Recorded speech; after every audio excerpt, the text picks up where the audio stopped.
Hello, and welcome to another edition of Your Therapist Needs Therapy, the podcast where two mental health professionals talk about their mental health journeys while working in the mental health field. I'm your host, Jeremy Schumacher, licensed marriage and family therapist, and we are back with a special guest this week. I wanted a topic related to kind of our time and place in America in Pride Month, wanting to celebrate Pride, but also looking at some of the ways in which the religious right and where I work with religious trauma overlaps and makes Pride much more of a protest this year, or back to its roots of a protest as opposed to just being able to celebrate this year. So I have journalist Chrissy Stroop with me this week. Chrissy, thanks so much for coming on. Thanks for having me, Jeremy. Nice to be here. And you have written for any number of major publications, New York Times, The Guardian, lots of things. Do you want to introduce people who might not have seen your work or might not be familiar with you? Oh, I'm sorry. Quick correction there. I've been mentioned or cited in the New York Times and The Guardian, but I have not published in them. Sure. Yes.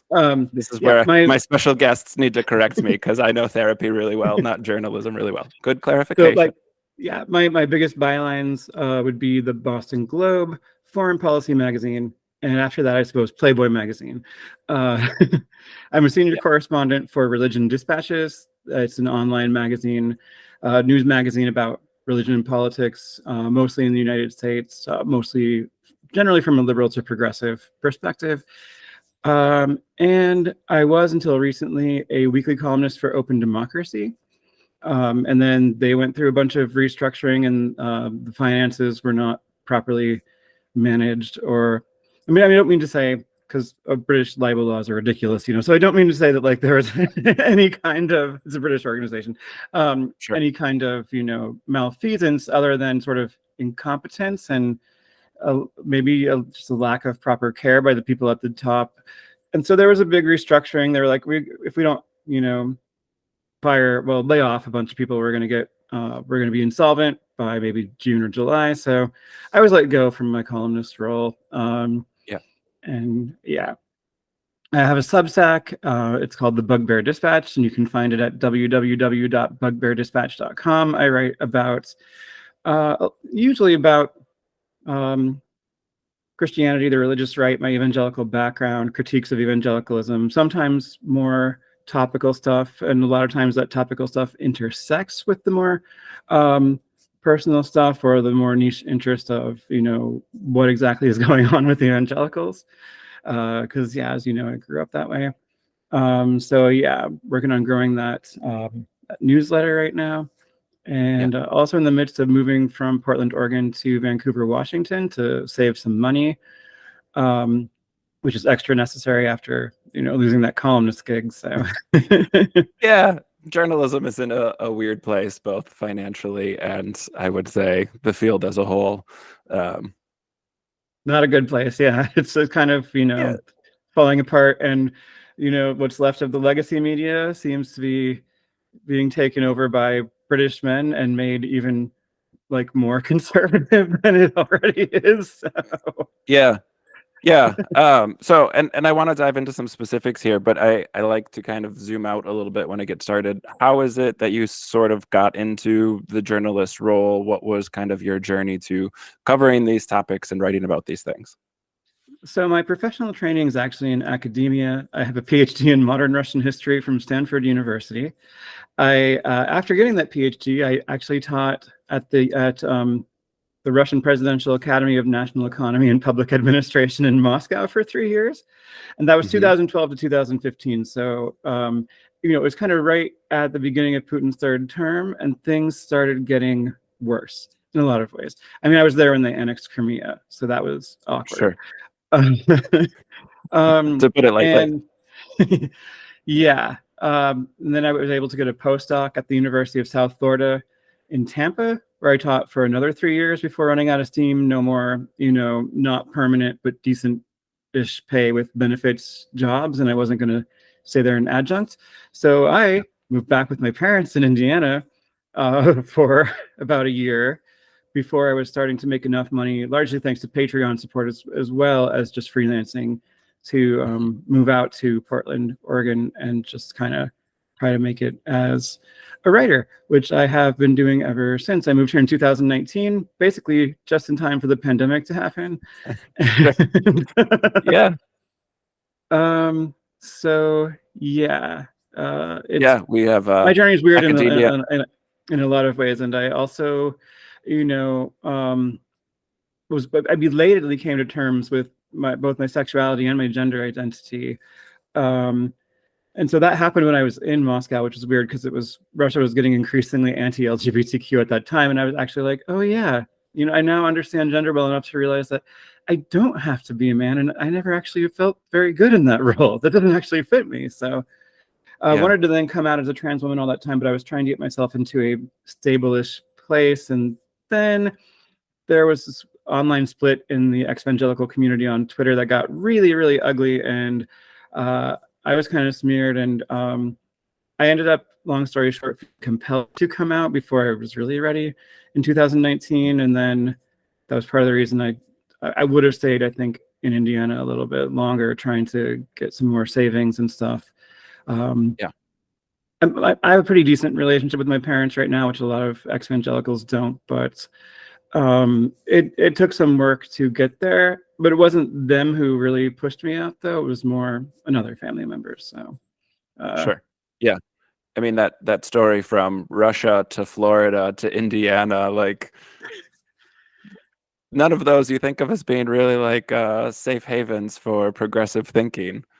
yeah, before that I was in California, and then I got the job teaching in Russia because it was at the university in Moscow that used to be the facilitator and the host of the Stanford in Moscow Study Abroad program, and they just kind of did a lot of things.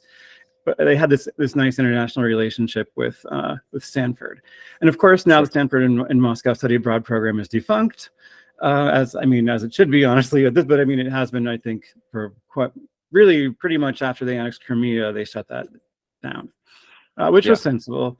A lot of study abroad programs for Russian language and culture are in places like Riga, Latvia now.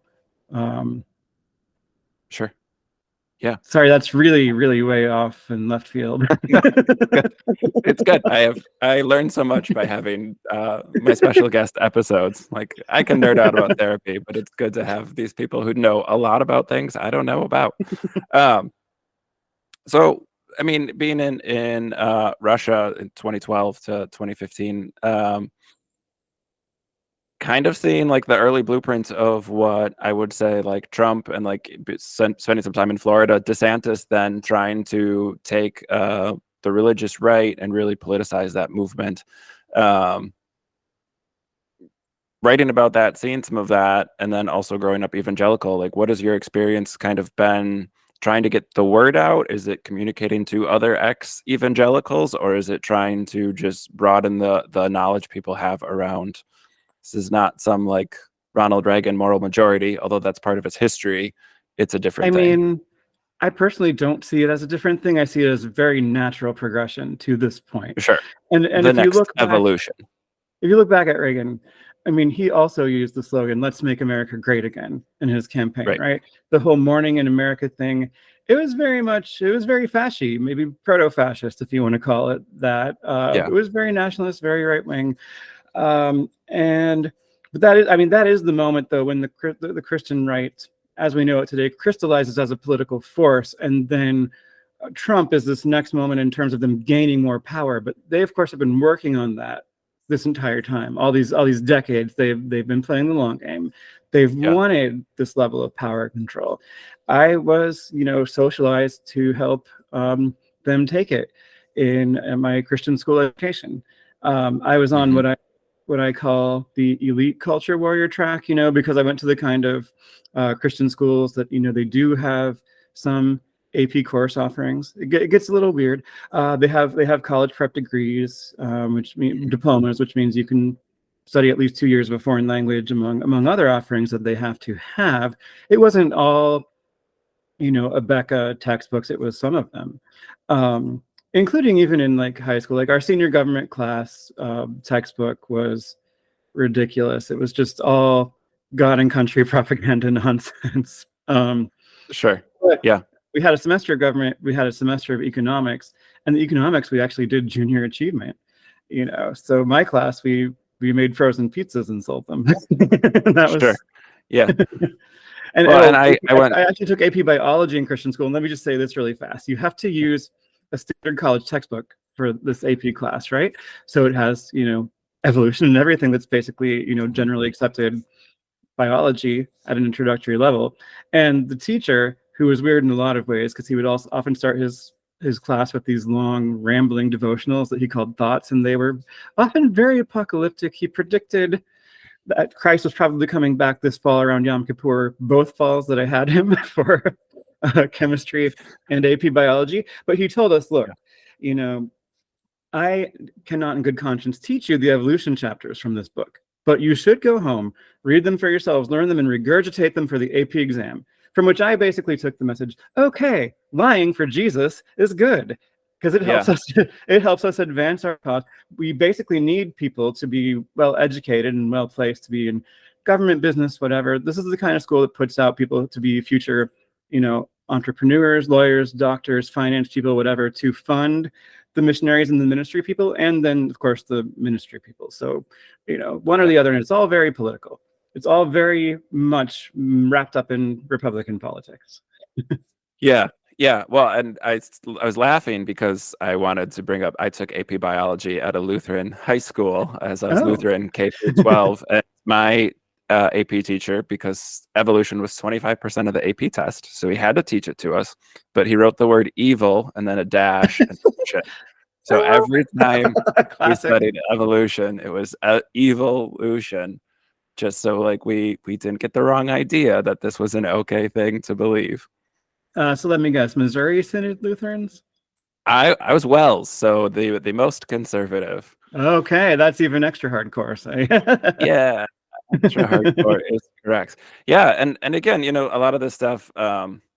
You said they've been playing the long game, like getting textbooks. The religious right has a huge branch that is geared towards homeschool right now, trying to educate children and get them into these colleges, into law degrees, into the Federalist Society. Like a lot of this stuff can go back even to post the segregation movement ending and the religious right needing a new kind of topic to rally around, which would then became the modern abortion movement.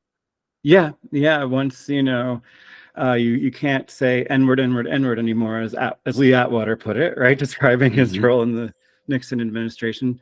Now you have to do the same white supremacist politics, but you have to say abstract things like busing, or in the case of evangelicals and the Christian right, abortion, which also made this sort of funny thing happen. I've referred to the phenomenon as bad ecumenism, of which they have, that animosity that they had towards Catholics is really mellowed for many of them over the years, right? Because they now work closely with Catholics and Mormons, because it's all about,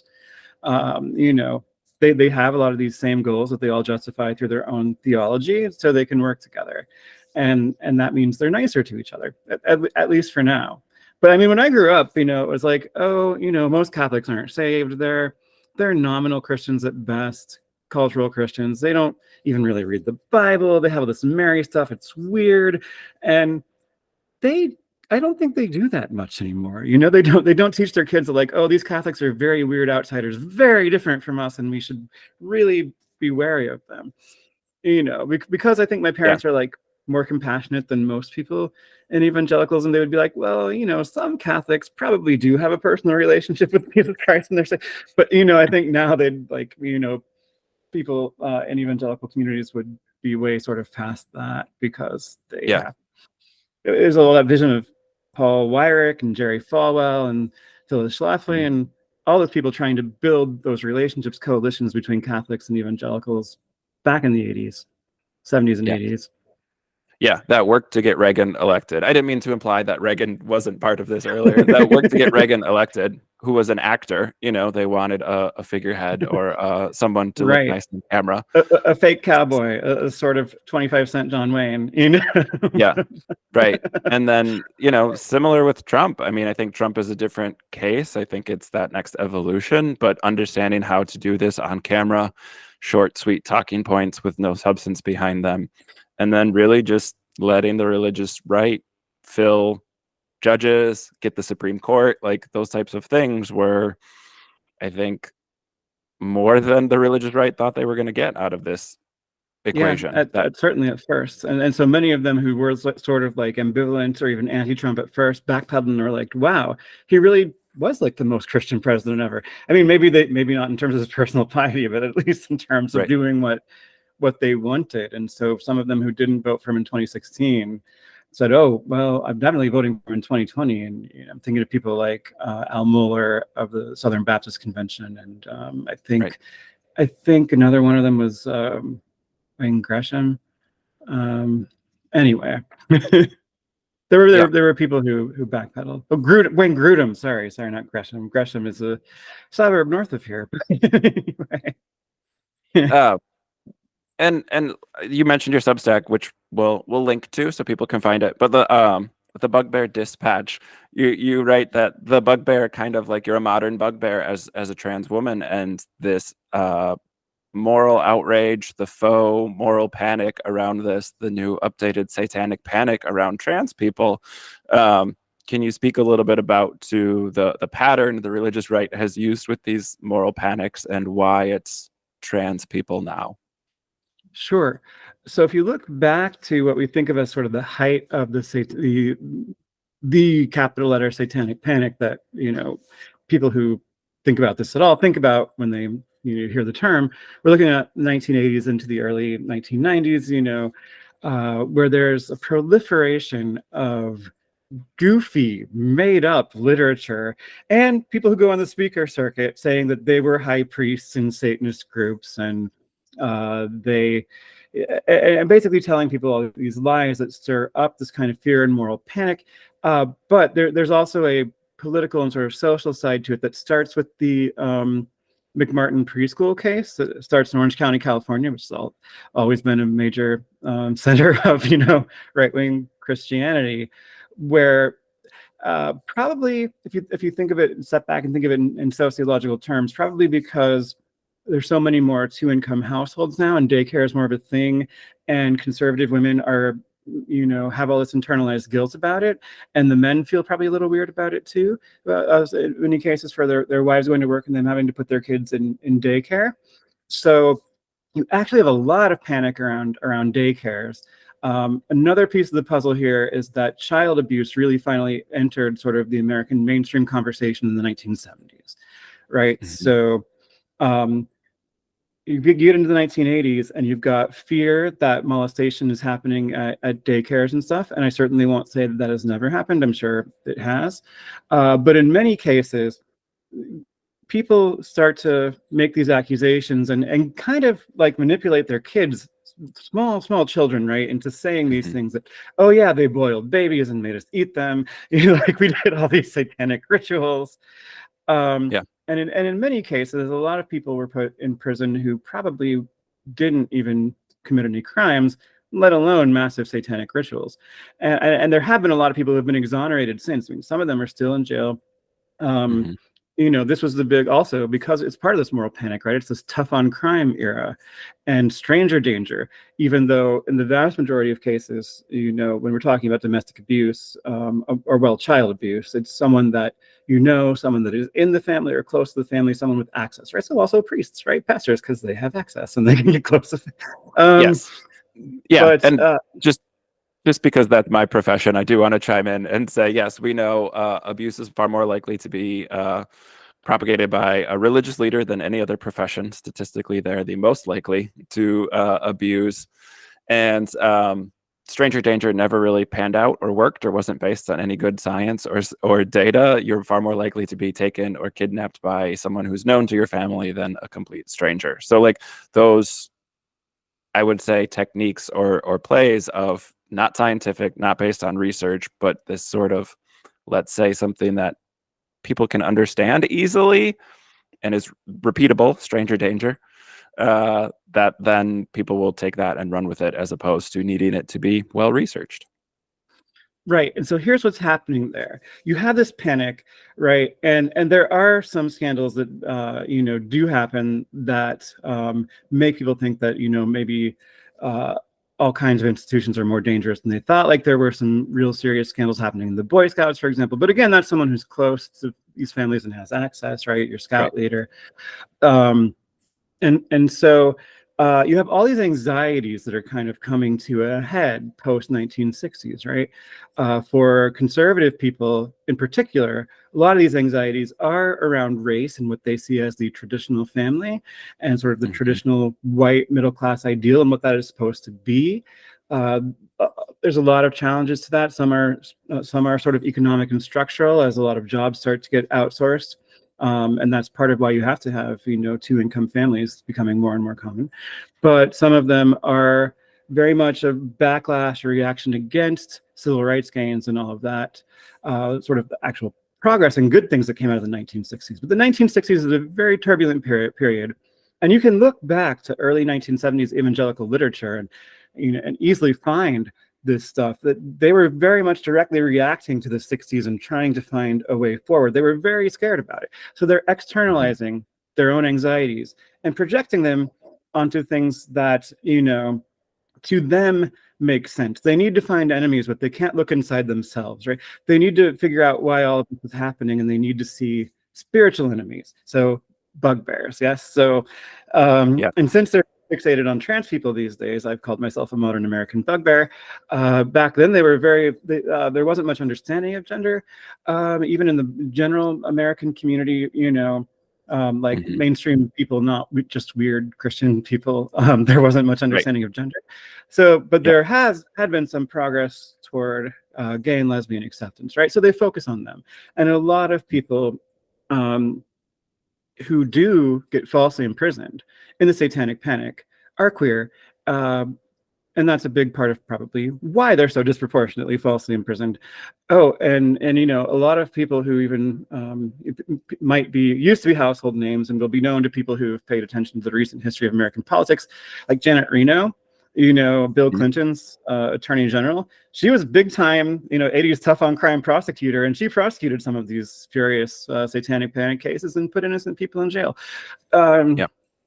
So there was a big fixation on homosexuality as a threat and as satanic, and now they are using that same rhetoric, and also the idea that the conflation of homosexuality with pedophilia. So now with that sort of groomer slur there, and it's totally, of course, a misuse of the term grooming. They are throwing that on trans people especially, and I think that's partly because you can't as easily attack gay and lesbian acceptance as you could in the 1980s. You still can, and you still see these, angry people, going into Target, videotaping themselves, tearing down pride displays, or, the people dumping out their Budweiser beer because Dylan Mulvaney, although that's a trans one, but, and sometimes the corporations, do actually backtrack. But they're mostly targeting trans people. I think partly because it's easier, but partly because to them it's still just very weird and very new, and so it must be satanic. Yeah.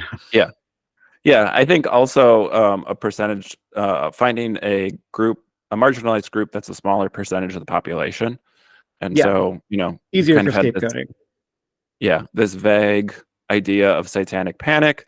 You had the war on drugs, which got a lot of black and brown people put in prison, a lot of the hippies put in prison, and then there was all this apocalyptic stuff in the religious right, where the world was supposed to end in 1988 for a lot of big preachers and evangelicals. Al Lindsay, 88 Reasons the World Will End in 1988, the classic book. Yeah, and they made movies about this. The rapture was happening then, and so the Satanic Panic kind of came after that, along with those economic reasons you were highlighting, and then they moved to gay panic.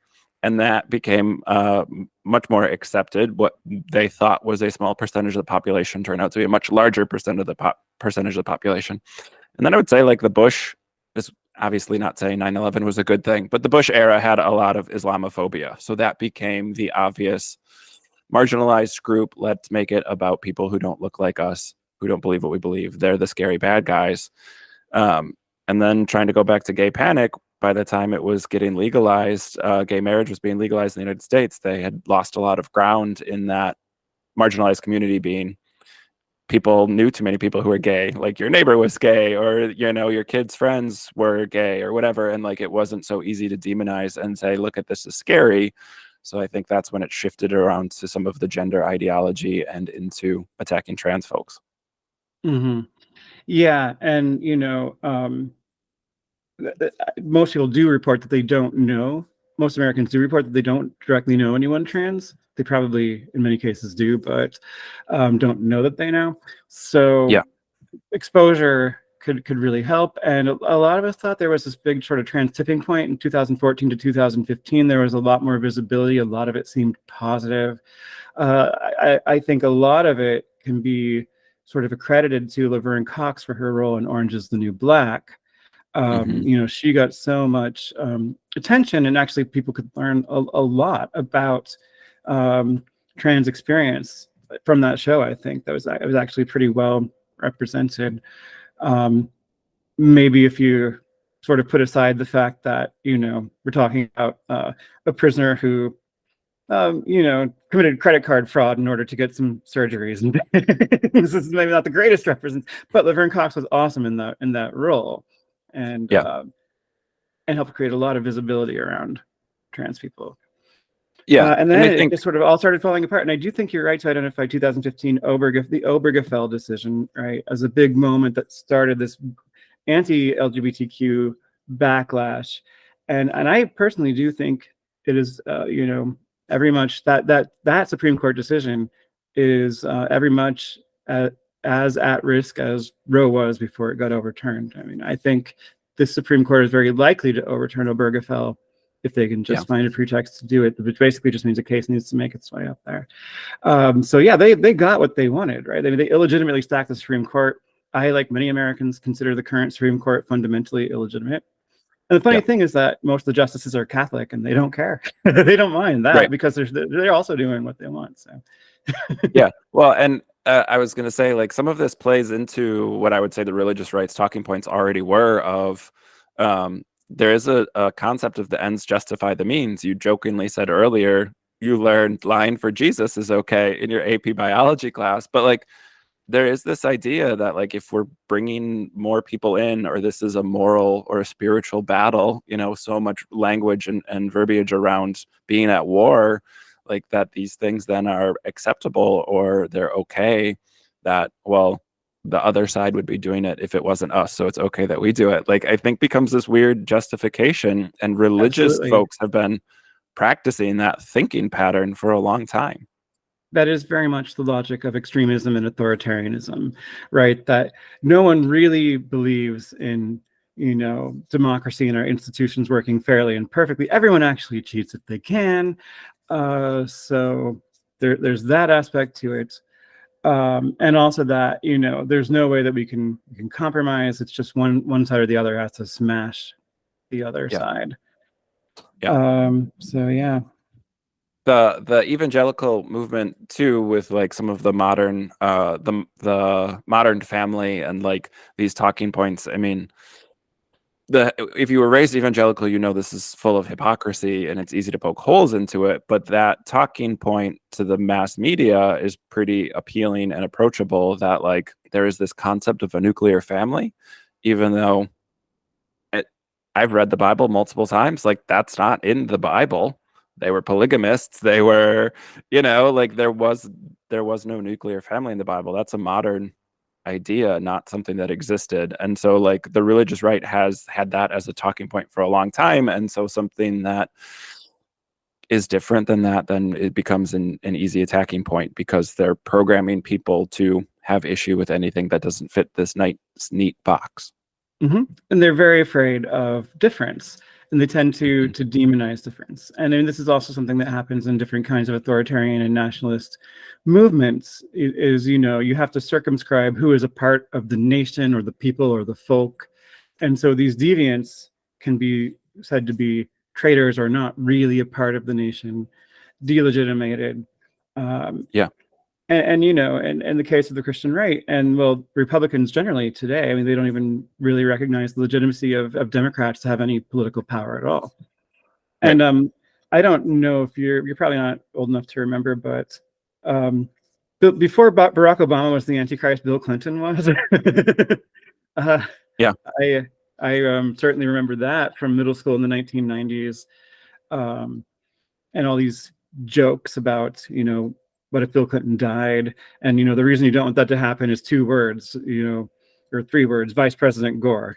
So yeah, Yeah. really, really, really extreme stuff, and in that kind of extreme stuff, the ends absolutely justify the means. That is the natural point that you reach. And I kind of jokingly talked about lying for Jesus being okay, but it's also not really a joke. I mean, that really was the Right. message.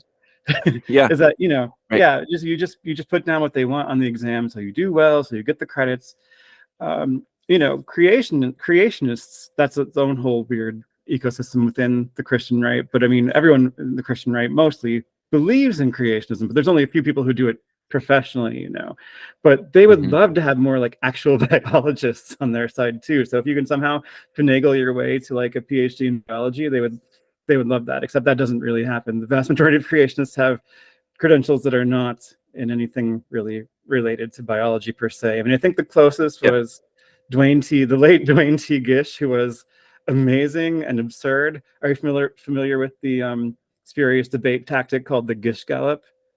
It's Yes. it's it's named after him.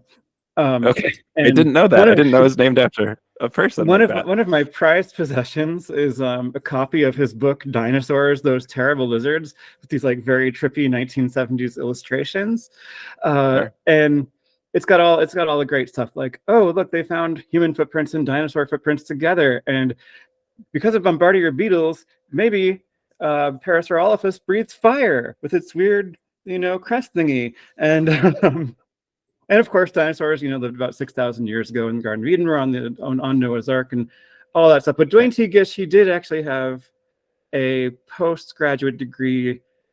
I don't remember if it was actually a doctorate. It might have been though, but in something like chemistry or chemical engineering, and that is the closest the creationists I think ever get to having an actual like credentialed doctorate level biologist on their side, and he's Right. not one.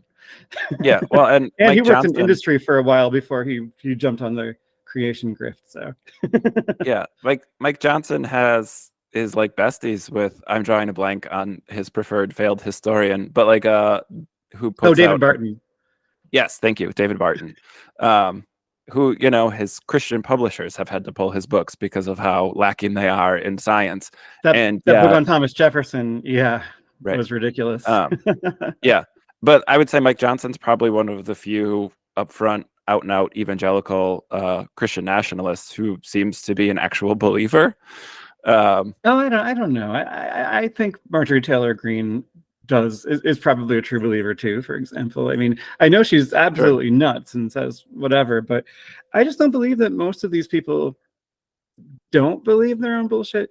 But it's undoubtedly true that Johnson is very convinced, true believer, pious, checks all the boxes, and now he's the Yeah. Speaker of the House. So that's Right. kind of I think scary. I think Mike Johnson's the kind of evangelical I grew up around. Like Mhm. I was raised young Earth creationist and all that stuff. So like that brand of crazy seems very familiar to me. Whereas like MTG is much more of what I would say the modern evangelical is, who like has a Jesus bumper sticker but does not go to church. And like that was not how I grew up. Like the conservatives I grew up around were that like very pious, we've read the Bible, we don't miss church because that's bad. And so Yeah, the modern populist sort of evangelical is a weird thing for me still. but now I'm wondering if Marjorie Taylor Greene does go to church, because it's very possible that she does. Like I don't take it as a given, and maybe that she doesn't. I But think I she know we've been publicly reading in the said, sorry. seeing in the press this suggestion that there are more and more people identifying as evangelicals who don't go to church, but the data mostly doesn't bear that out. If you want to look consistently from the 2016 election on at who supports Donald Trump the most, it is white church attending Christians. The Christians who attend Yep. church regularly are the most likely to support Donald Trump. So not attending church has nothing to do with making you a Trumpist. Yeah. Yeah. I think I have it in my head that Marjorie said something about stopping to go to church because of the sex scandals. And I took that as Interesting. like a obvious own goal that she's admitting to not going to church, but didn't seem to have any effect on her career.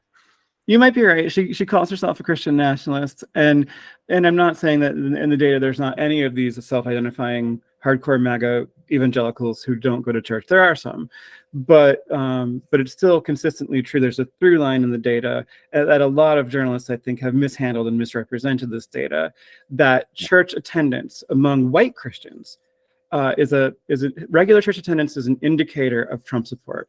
The more you attend church, the more likely you are to support Trump. So it's not something that can be written off as hypocritical or not. It's not the people who go to church. I think that's wishful thinking, and a lot of people want to make it that way because they want to save Christianity. Now, me, admittedly, I have no interest in saving Christianity, and I might have a little bias in the other direction, but the data is more on my side than their side. Yeah, and I think, you talked about some of the divisions and the schisms in religion. I was raised Lutheran, so Catholics were bad. I was taught in a religious class that the Pope was the Antichrist. So that's how, again, that's fascinating. How weirdly conservative my upbringing was. I mean, you look at evangelical chick tracts, right? And they're coming from like a fundamental Baptist perspective, and they also taught that the Pope was the Antichrist. So that was in the low church Protestant circles too. But yeah, that is a classic Lutheran, but that was Martin Luther's position, sort of. Yeah. But I don't know if he really meant that he was like the Antichrist or an Antichrist. The scholar of Luther would have to clarify that for me, or maybe The office of the papacy was the Antichrist, I believe, is how we were taught it specifically. Martin Luther, famous anti-Semite as well. So yeah. Should we talk about Project 2025? It's infuriating, I think. Working in this area, I see people coming out of high control religions. I'm in the Midwest, so that's often some branch of evangelicalism. It's infuriating to see something like Project 2025 be out and in the open and it not get talked about very much. Certainly I follow journalists who are trying to shout from the rooftops, hey, this is bad. They're trying to take away most, if not all, rights, and end the government as we know it. But so much of it seems obviously like evangelical. Like this is how people I knew growing up, this is how they would approach the situation, or this is how they would talk, that global warming was a good thing because that's the precursor to the end times. Like Judgment Day will come once the ozone layer burns up. So like that sort of like crazy backwards thinking rationale, that there's a lot of that in Project 2025, I think is to me where like the religious right in the 80s was mostly taught that global warming doesn't exist, but if it does, who cares? Because rapture. Yeah. So yeah, right. So that was definitely part of it. Yeah, Project 2025 is it's really scary because I mean we have this draft of a plan, from the Heritage Foundation and its friends, about what they want to do to the government, which is, fully make it political and partisan top to bottom, make these bureaucratic changes to these career federal government positions that normally serve under presidents of either party, because the party isn't the important thing. Their job and their function remains largely the same relative to some policy changes that happen from administration to administration.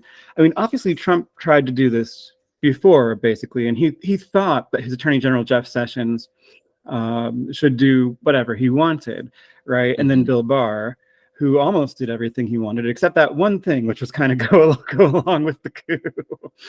He wants everyone who works under him to be a total loyalist, and our institutions held a little better than they might have during his term in office, which hopefully will be his only term. And so I'm explicitly not going to call it a first term at this point.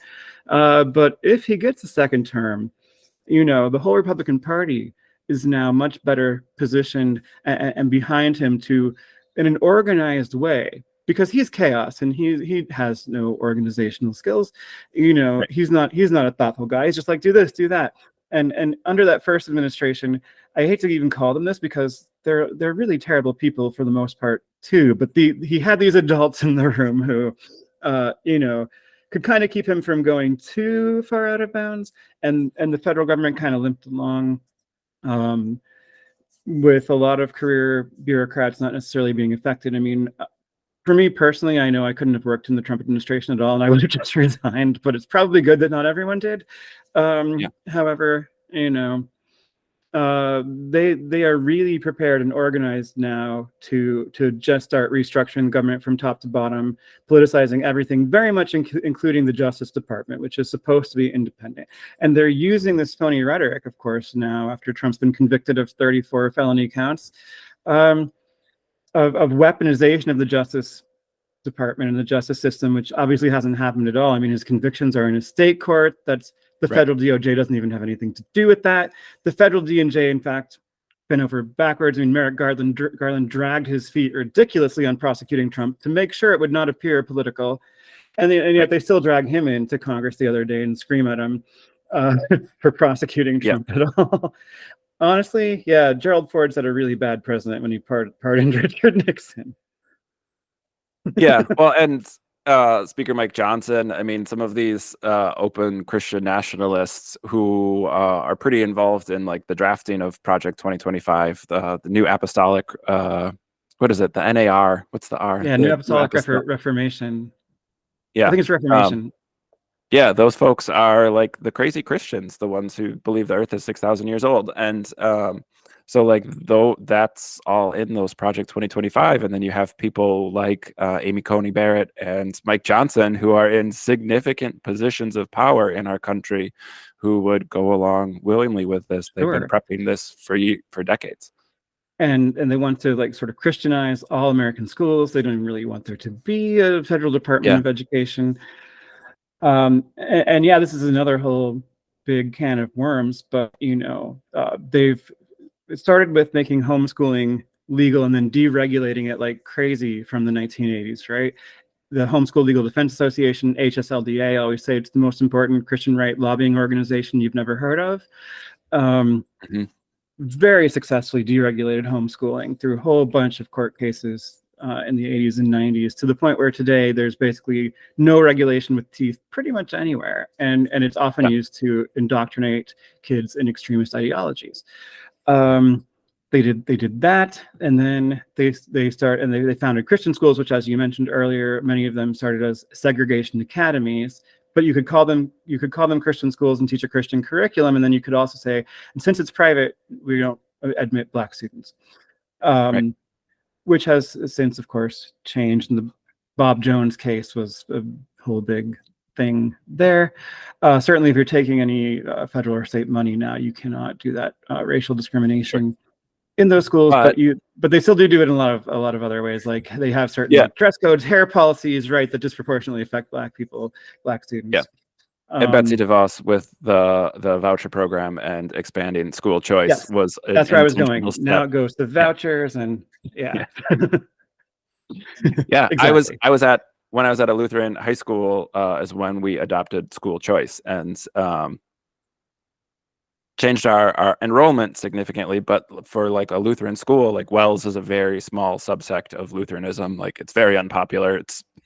It's been dying slowly for decades, but they needed that influx of government money to keep these schools open. And now not only are they getting that money, but they're building campuses, and they have so much coming in that they're expanding because they're taking all this government money. And I would say, I feel comfortable saying this, someone can come after me if they want, but like not following the government rules. Like again, when I was at a choice school, it was not a thing that you could skip chapel, even though taking that federal money means if people don't want to sit in chapel, they don't have to. So I'm sure there's very little. I think there's a whole lot of things we probably didn't technically have to do, but were enforced in Christian schools. And if you challenged it, it would not have gone well for you. How about those three? I don't know if you had to do this. I had to say 3 pledges every morning to the American flag, the Christian flag, and the Bible. And technically, no American student has to say the pledge to the American flag, but there's so much social pressure to do it. And in some schools, the teachers will make you do it, even though that's illegal. Right. There was a whole fight about that in Texas. And now they're moving from vouchers to in certain states they're trying to pass chaplain requirements, and the chaplains would be not nice, normal They take their cues from you chaplains, but they would be evangelical proselytizing chaplains, and they're trying to do other Right. things. And this is what flies under the radar, but they've already got their essentially evangelical abstinence-only sex education, programs in most public schools in America, and they strip them of maybe strictly evangelical language. But sometimes you do hear of scandals erupting, and so if there are scandals erupting, there must be a lot of other cases we never hear of because they're never challenged. They do preach the gospel or whatever, or proselytize or bring Jesus into it sometimes, but yeah. Abstinence-only sex education is a religious project, but they get into public schools with it, and they say it's their secular version of the curriculum, which makes so much sense because Anyway, no, it's not a secular. No, not at all. It's not science-based. It's not. Certainly not outcome-based. It's no. Well, yeah, and a lot of these things, when you look at the history of it, you start to see these patterns emerging. Like James Dobson in the 80s wrote a parenting book on how to abuse your child. And Dare then to discipline strong-willed child. Yeah. Right. We got hit with the wooden spoon. Beat your children. That was the worst. The wooden spoon was the worst we got. I know a lot of people got worse than that. Yeah. And then seeing like the satanic panic that came at the end of the 80s, like the abuse wasn't happening in daycare, the abuse was happening in homes. And like I see that in the therapy world with homeschool as well. Like the deregulation has obviously led to abuse, and horrific abuse that could go on for years with no one knowing about it because no one is checking in. There is no accountability built into this. And I do remember as a kid in the 80s, for many evangelicals, like CPS were 100% the bad guys, right? Or, I mean, there's more of those government bureaucrats who want to mess around in your life. And, you have the right to raise your kids exactly how you want. Right. Yeah. Which includes hitting them. In fact, God demands that you hit them. With you bringing James Dobson into this, that reminds me that he did this whole very anti-porn thing in the 1980s. He did this interview with Ted Bundy, which was, I think, very self-serving for both of them, because he loved running with Ted Bundy's narrative. Oh, porn made me into a horrific serial killer, right? It was the porn, and now I'm converting, and before his execution, and Dobson did a lot of weird shit around that, including. He viewed a lot of, including child sex abuse materials, porn, because he had to for research, right, to see what was out there. And then he gives these lectures to audiences that are sort of very lurid and titillating about some of these things that he's seen, and also how our society is getting so overly sexualized and it's all so degenerate and horrible. In one of those lectures, he actually reads the words from Prince's song "Darling Nikki" aloud, and it is the weirdest, most surreal, most hilarious thing. If you haven't seen video of that, you should totally watch it. Sure. Be sitting down. It's wild. But another thing that he does is he works with people who are, wacko far left leftists, like horseshoe theory kind of left and right coming together. There is a picture of James Dobson and, sort of anti-porn, TERF before that was a term, but very much the forerunner of TERFs today. Andrea Dworkin shaking hands and smiling because they worked together on an anti-porn initiative. Jeez. And we see that same kind of thing happening on the right today with the attacks on trans people, right? Is that there are also many self-identified leftists, most of them British, but not entirely, Marxists who are very anti-trans. And they're now like in bed with all these right-wing evangelicals and Catholics, and it's very strange on that moral panic around trans people. And the Dobson porn, yes, but like I grew up like Harry Potter.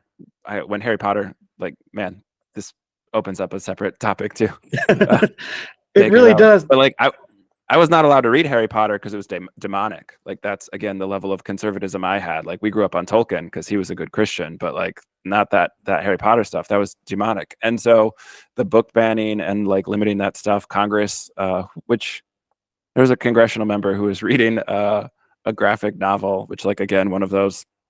Look up the clip. It's horrifying, and yet you can't stop watching it. A lot of this stuff is like I don't. almost straight out of the 80s. Like these things just keep repeating. We've just changed the noun on which group we're trying to attack. Oh boy. Yeah, and honestly, I would love it if somebody would pull evangelicals and their attitudes toward Harry Potter now, because I would guess they have changed a lot now that the thing that J.K. Rowling is most famous for is being extremely anti-trans. Yeah, right. Oh, yes. It's so well, and like there's such a griftiness to some of these things. Like you brought up some of the British politicians. Like it seems that people think Russell Brand comes to mind. Like some of these people think the grift is easy and you can take like these religious people over. It's not that religious people are dumb. It's that like the structure of this organized religion, like the organized part of religion is extremely organized. So they've been doing this for a long time. Trump, I think, was drawn to the religious right thinking he could out con man it, which I would say to some degree he was successful at that. And the right thought they could use Trump as a figurehead. So like, yeah, see, my take on grift. that has been for many years now that they used him far more than he ended up successfully using them. Like he did what they wanted. It was a good deal for them. They got everything they could possibly have wanted and more. I mean, even George W. Bush wasn't going to move the American embassy in Israel from Tel Aviv to Jerusalem, right? Because he had enough sense, maybe not native sense, but enough advisors around to be like, no, you really can't do that. That's going to completely destabilize the Middle East. You can't do this because evangelicals want their apocalypse. And Trump's like, the evangelicals love me. Let's move it to Jerusalem. So I'd say they outconned him. Yeah, I would say, sure. Yeah, I can agree with that and see that. I think he had no plan for things like that, so just didn't care. I don't see how he would get elected without taking advantage of the religious right. Oh, absolutely not. Yeah, he knew he needed them. Yeah. So I mean, it's clearly why he went for Mike Pence as his VP pick back then. But so funny, they all hate him now. Which honestly, I don't feel sorry for Mike Pence being from Indiana, right, where he was governor. Anytime Mike Pence suffers, like, yeah, whatever. I really don't feel sorry for him. Terrible through the HIV and AIDS epidemic. Mike Pence is not a good person. No, I mean, don't get me wrong. I don't want them to have actually gotten him and hanged him on January 6th. Right. But that's like, let's not make a hero out of him. That's the one good thing he's ever done in his life. His entire career. Yeah. So covering this stuff, being one of those voices who is talking about these things and pulling the historical perspective from the religious right into it, I'm curious, how do you take care of your own mental health? I find personally the Supreme Court is like one of those things that is usually where I have to take a news break. Is too many articles about the Supreme Court make me furious, and I got to do some self-care. I'm curious, how do you take care of yourself as a trans person, as someone who's a modern bugbear? You're studying this stuff, you're writing about this stuff, but you're also experiencing it. What do you kind of do to take care of yourself? How do you balance all of that? I partly, I suppose, it's this sort of irony and humor with which I try to deflect some of it as a defense mechanism. And I don't necessarily think that's entirely invalid. I mean, Kurt Vonnegut used to talk about, how humor is what keeps the dark things at bay, right? Like, so yeah, calling myself a modern bugbear, it's kind of leaning into that, like, hi, I'm this monster that you hate. See, look how monstrous I am. But I'm not gonna lie, I've had a really hard time with a lot of like, what's the word I'm looking for? Sort of flare-ups in my depressive symptoms over the last few years. It's been a weird, wild ride for me, really, since 2012. Moscow was nice and fun in some ways, and also then quickly got weird. I mean, it got me a lot of very interesting life experience, which I'll probably put to use as a writer at some point. I mean, I guess I've done some of that, but and wanting to come out after that time, but not feeling like I had the stability to transition, and so doing all of that, and going back to America and end up in Florida, and then we elect Donald Trump, and I was like, when I went back to America, I was like, well, at least things are getting a lot more accepting over there, and then I was like, oh wait, no, they're not really. So, and back then, I mean, I still had no idea how bad Florida was going to get, right? And I've written a lot about Florida since then, and all the things that DeSantis has done to just completely destroy Florida higher education. I Mhm. actually really liked working at USF. Very diverse, hardworking students there, and good faculty. I don't know what it's like now. There's with so many restrictions on higher education in Florida. I know that I'm very glad I don't live in Florida at this point. But we were calling, Rick Scott Governor Voldemort at the time because he we didn't hate J.K. Rowling yet, and he has that kind of snake-like face. Yeah. Yeah. But And we didn't know how much worse it could get. yeah, so basically, like things keep sort of getting worse and worse. So some things getting a little bit better for me personally sometimes, but the financial stress is also a big thing being self-employed. Um, Mhm. So I've spent a lot of time in bed. I haven't been able to get therapy in recent years because of a lack of providers who are taking my insurance or taking new patients. And you go to your insurance website and it's not updated, and you know, it's a huge mess. And so every time my depression has gotten the better of me that I've tried in the last few years, I've gotten discouraged and given up on on trying to get therapy for Yeah. myself. But I do. I play silly video games. I play cozy games like I played Animal Crossing: New Horizons, Stardew Mhm. Valley.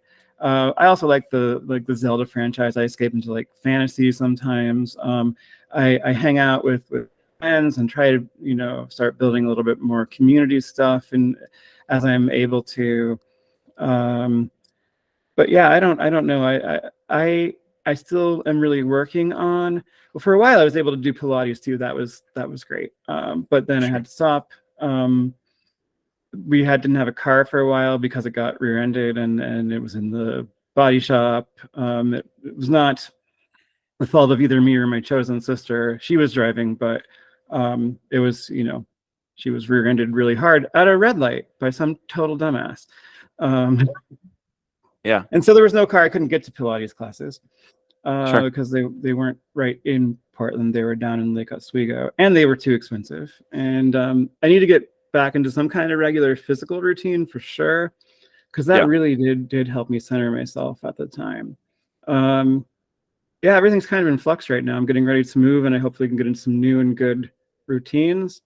I have had a little more energy and strength lately, and I don't know where that's coming from, to be honest. It's probably coming from, this is going to sound really silly, but it's probably coming from the power of friendship. Sure. Well, you mentioned that social support, use that phrase chosen sister. So like I jump at that. Chosen family is a concept that's very important for me, especially working with people who come out of high control religion. Building that community, connecting, finding your chosen family is super helpful, I think, for a lot of folks. And I think there's a reality to having some flare-ups with mental health when some of the things that are our reality are what's going on. Some of the things like the Supreme Court and Donald Trump somehow still being a front runner in one of our two political parties. Like, I don't know, that is maddening. And I think that's our brain working appropriately to feel bothered by that. Yeah, that has all been rough. I do have to take news breaks as well, but I can't do that as much as would maybe be healthy because it's literally my job. So, Right. um, Yeah. right now I don't have that weekly column for Open Democracy, which in terms of my finances was such a great gig for me to have for a long Sure. time, to have something steady. And they actually paid me a per diem, 2 days and then 2.5 days a week for that, and just a few little responsibilities other than the column. Um, but at least now I don't have to systematically think about American politics and religion as often, but also I have to find other ways to make money. So I Yeah. don't know what the trade-off there is, and I may and I may end up, I'm going to have to write more frequently and get my Yeah. sort of pitching brain back in gear and pitch places, and I'll write more frequently for religion dispatches again. Yeah. Um, but I have kind of thought of myself in recent years as like a translator of, the evangelical right, of evangelicalism for the wider public. I think you asked that earlier, and I never really answered the question. At first, I was kind of trying to connect more with just other ex-evangelicals, right? Because it's Mhm. validating to do that. So you got to watch out for the trauma bonding and the trauma responses getting crossways, and Yes, the issues correct. that all kinds of survivors communities have, which at first did cause some pretty messy stuff. But it's just very validating to know that you're not alone, right? Like, you weren't Mhm. the only kid who went home and couldn't find your parents immediately, or you thought they were going to be, and you're like, oh my God, well, you don't say, oh my God, right? Because this is Right, like you're 6 years old in 1986, right? You're like, oh my gosh, my parents aren't here. The rapture must have happened. I've been left behind. Like, right? right. Like, Yeah, to know you're not the only one, or the only one who was really traumatized by before Left Behind, right? There was a thief in the night, and its hmm sequels, and these like absurd, like 70s like horror rapture movies. right. Like, they're so low budget, and if you don't see them until you're older, they're hilarious. And personally, I didn't actually see A Thief in the Night until I was a senior in high school, so it didn't really traumatize me. But I now know a lot of people who are traumatized by that movie, and it's particularly its sequel, where a bunch of people get beheaded by the Antichrist. So, Films for children, yeah, but they were showing this thing in church when they were like 5 years old in like right? 1977.